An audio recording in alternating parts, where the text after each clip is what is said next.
Okay, so my presentation is on type 1 diabetes and stem cells.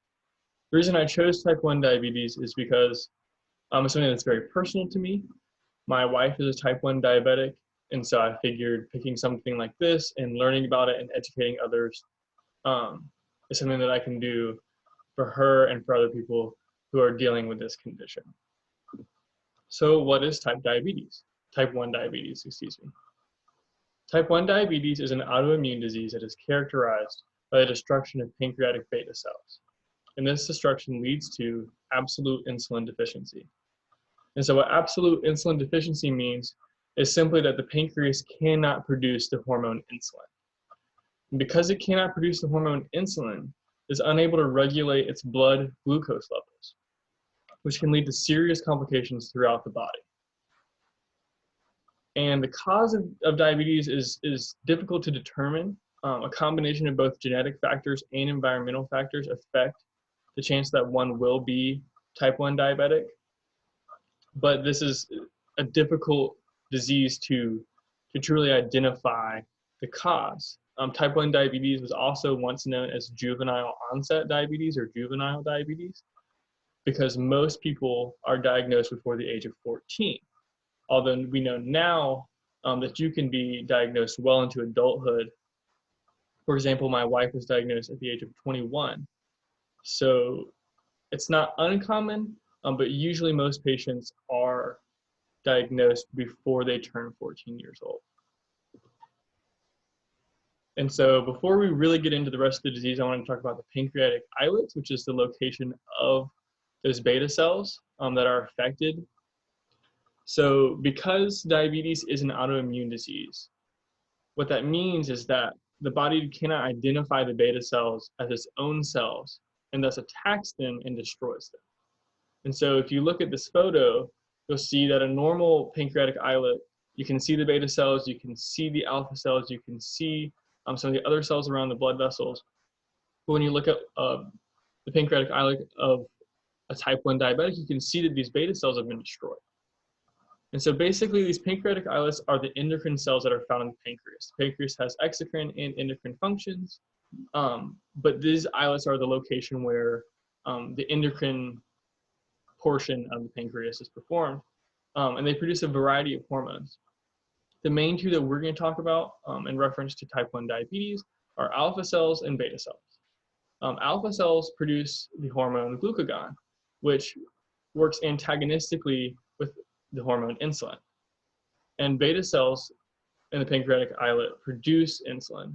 And so what we'll see is that because the beta cells have been destroyed and insulin is not produced, that glucagon continues to run, and this cycle that's normally a negative feedback loop actually does not work correctly. And so I think before we understand type 1 diabetes, we need to understand the hormone insulin. So first, we know that type 1 diabetics are not able to produce it. They have that absolute insulin deficiency. Insulin is the lone hormone that is responsible for cellular glucose uptake. So what that means is insulin gives cells the ability to take in the glucose and transport it where it needs to go so that it can be stored. And it also promotes glycogen, fat, and protein synthesis. So that glycogen synthesis is simply taking that glucose and storing it in a different way. But basically, insulin is very, very important for the body's metabolism. And if you don't have the proper amount of insulin, you don't store that glucose properly, and that can result in a lot of different problems because you just have excess glucose, excess sugar just running through your blood. In a healthy individual, like I said, insulin works antagonistically with glucagon. So if you have too much glucose in your blood, insulin will bring that down. And if you need to access those resources, that storage, you would activate glucagon. And that would release some of that glucose so you could use that for energy. And basically what that means is that our body is controlling the way we metabolize things without us understanding, without us even knowing. But for a type 1 diabetic, they don't have that insulin, so that feedback loop is just completely broken, and their metabolism is, not as functional. So how is type 1 diabetes managed? So currently there is no cure for type 1 diabetes, and that's really important. While there are ways for them to manage it, there is nothing currently that can just completely cure type 1 diabetic. So type 1 diabetes is managed by regularly monitoring your blood glucose levels.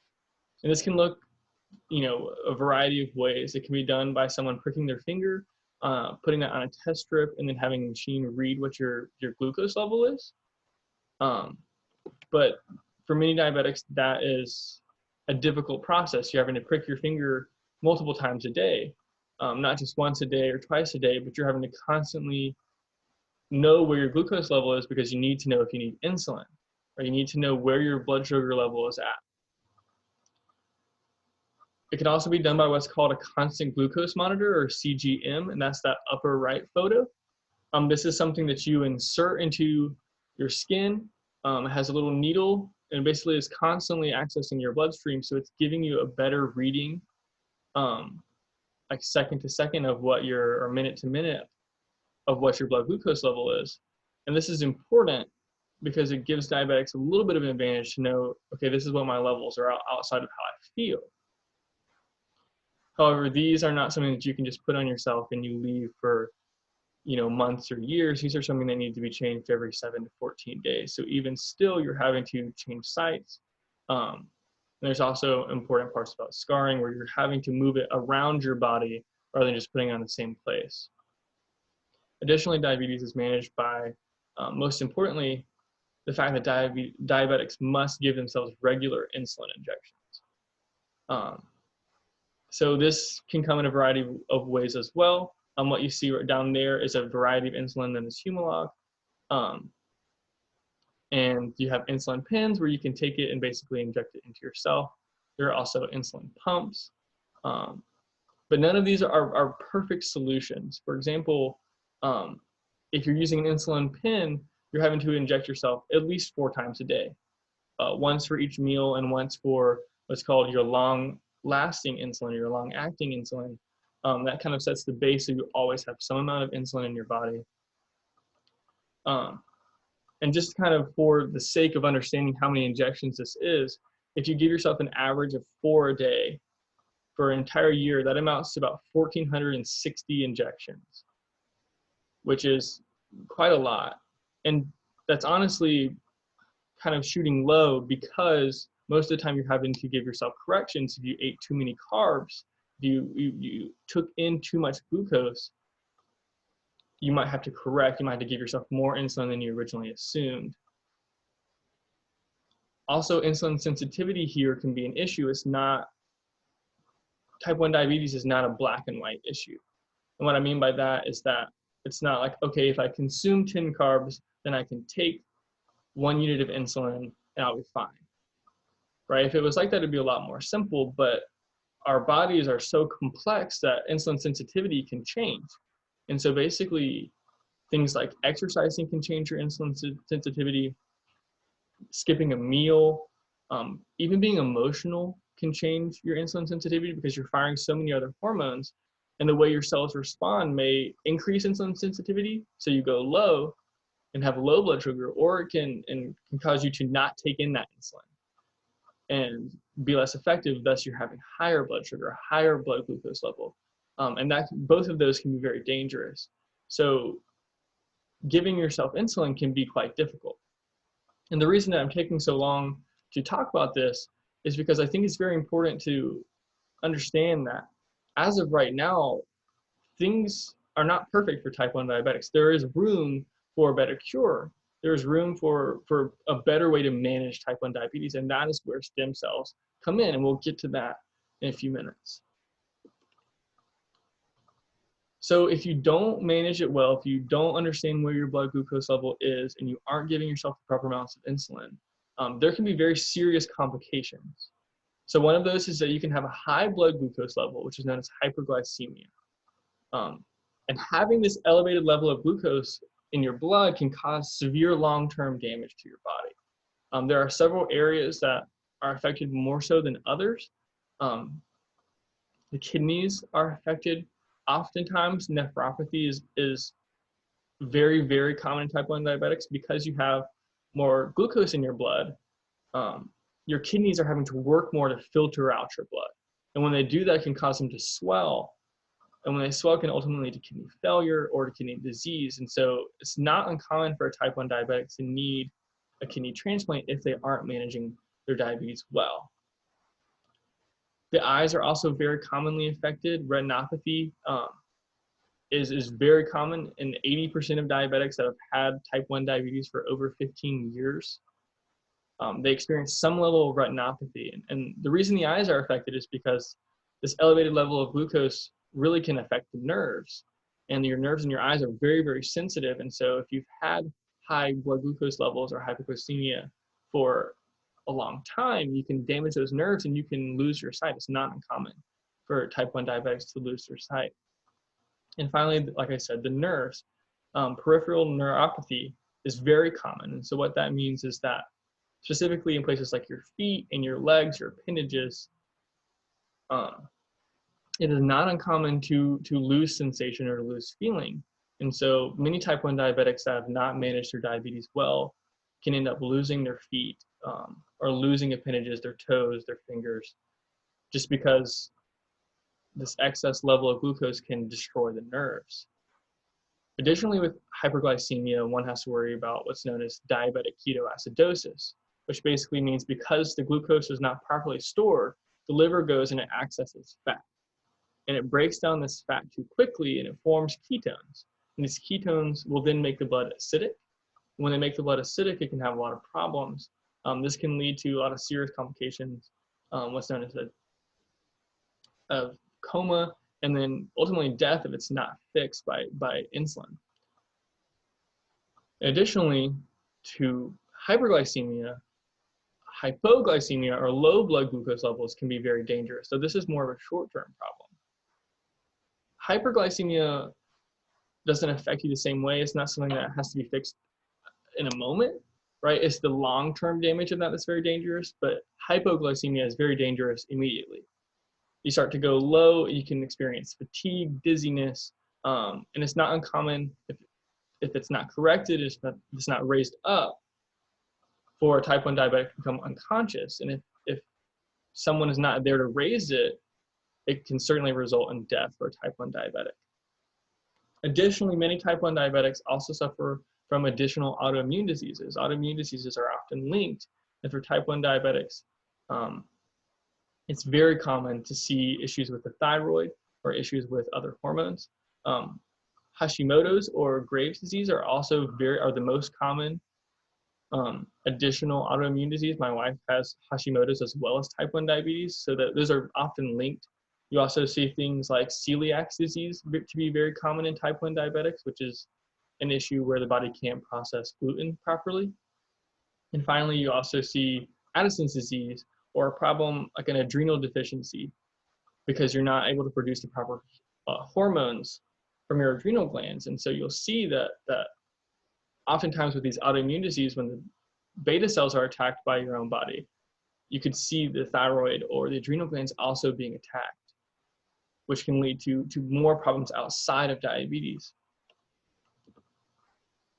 So the causes of type 1 diabetes, like I touched on earlier, are difficult to discern, but there are several contributing factors. Genetics are still being studied, still being identified as to how they affect type 1 diabetes because they are so complex.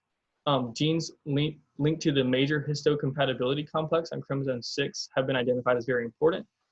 Simply put, those genes are the ones that determine how an immune system functions and how they identify foreign substances, like what is foreign and what is not.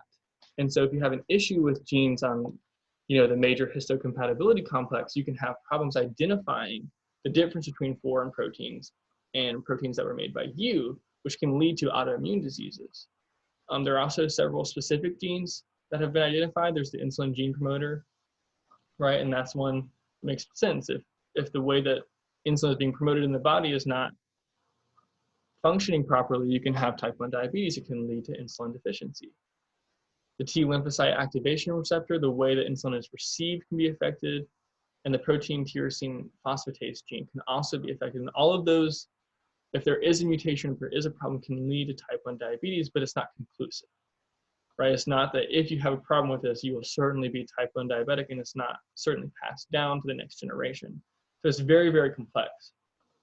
Additionally, there are environmental factors, but contrary to most other chronic diseases, the environmental issues here are a little more difficult to discern, specifically because most type 1 diabetics are diagnosed at such a young age.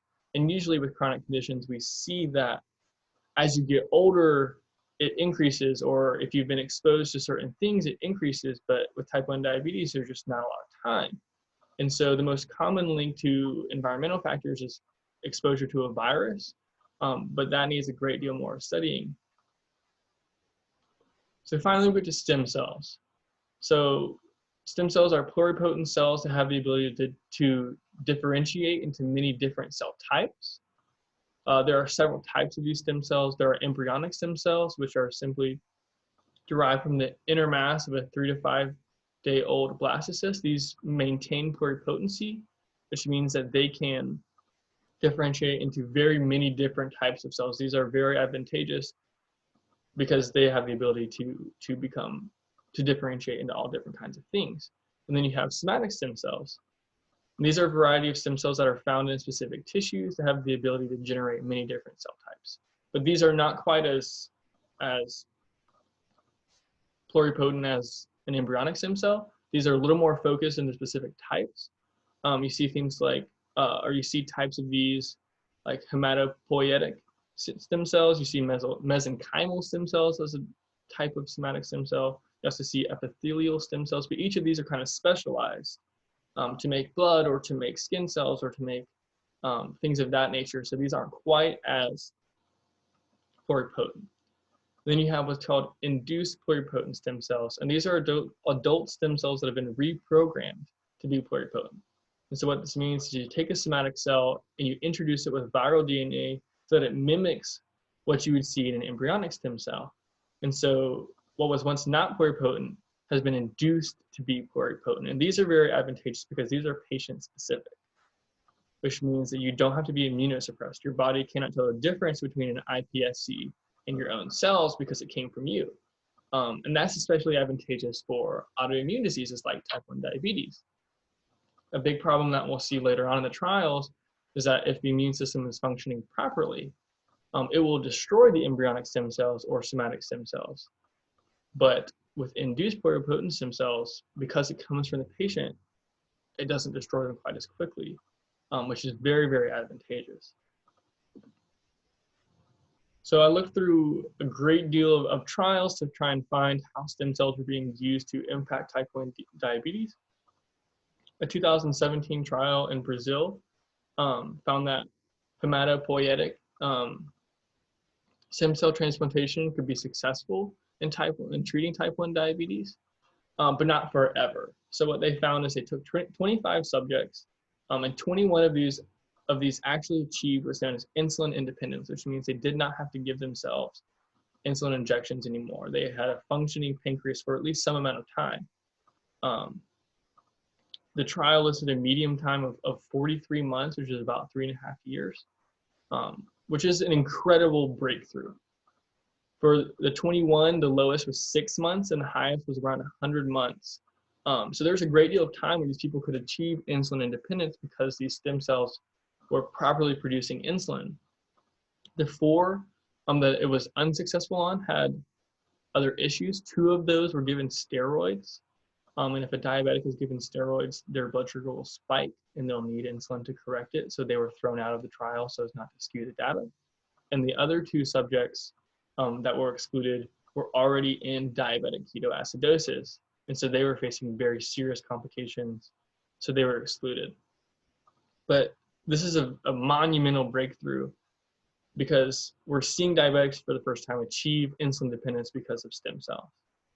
And this was something that I found to be very interesting. Actually, as I was studying and researching this, I asked my wife and I told her about this trial.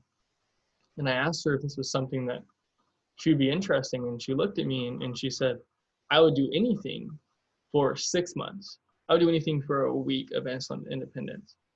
And while I was hesitant to tell that story, I think it's very important. I think oftentimes we separate our humanity and science. But I think our science is best when we realize that it's humanity that's driving it. And to understand that stem cells have the potential to be a life-changing cure for the first time for someone with such a chronic and debilitating disease, I think is really, really important. And I think as scientists and as medical practitioners, that has to be a driving force for finding cures. Additionally, we saw a trial that's being done by ViaCyte Inc. It's funded by the California Institute of Regenerative Medicine and the Juvenile Diabetes Research Fund, or JDRF. And basically what this one uses is it's using embryonic stem cells to create pancreatic progenitor cells. And their goal is to basically insert these embryonic stem cells to become fully functional beta cells that are producing insulin. Now, the issue with this, again, is that you have to be immunosuppressed. And for that trial in Brazil, you also had to be immunosuppressed. And they saw that as you weren't being immunosuppressed, you would quickly lose your insulin independence, and you'd have to, your body would figure out, oh, these are not my cells, and destroy them. So ViaCyte Inc. has tried to get away from this by including what's basically an inserter. So they have something that's about the size of a credit card, and they insert that with the embryonic stem cells, and they use that to protect the cells from destruction. And that has had some level of success, but this trial is still very early on. So conclusive results have not been released. However, according to what they've published, the results seem to be very, very promising. So there's a lot of hope for that trial. Additionally, I found a study that basically studied whether or not these induced pluripotent stem cells would be as effective as an embryonic stem cell or as effective as a normal functioning beta cell in a non-diabetic. And what they found was that when they injected them into mice, they didn't have to immunosuppress them, which is a huge deal. And they also found out that the iPSCs were as effective as a normal non-diabetic pancreatic beta cell, which is a massive breakthrough. And this study suggested that more research be done, and it thinks they were very certain that iPSCs were kind of the future of this research, and they were suggesting moving on to clinical trials. However, I was not able to find if they were able to follow up on that. But it does seem like they believe that iPSCs are the future for regenerative medicine, and specifically for finding a cure for type 1 diabetes. There are also ethical issues surrounding the use of stem cells, and it would be negligent not to acknowledge those. The use of embryonic stem cells is always a term, or always a point of ethical debate, simply around where does life begin. These are not taken from a mother, but rather these are grown in a lab. And so there is a differentiation there, but many debate whether or not that is fair, whether or not that is the embryo should have choice or not. And so that's a great term of debate. One thing that I also ran into that several of the trials talked about was the cost and availability of treatment. So even if we found that stem cells could provide a long-lasting cure, provide something that you would need every 5 or 10 years, they were concerned about the cost and availability of treatment. How do you determine whether or not someone is type 1 diabetic enough to get it, and how do you determine what is a fair way to pay it if insurance won't cover it, which is an issue right now in the US. And simply, if you're using things like embryonic or somatic cells, how do you have enough to treat these patients?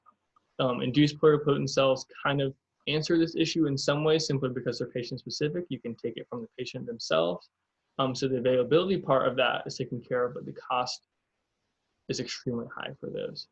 And finally, there's testing on animals. For many of these, because they are so early, you're having to test on mice, having to test on several different kinds of animals, and we also want to make sure that they're treated humanely and ethically.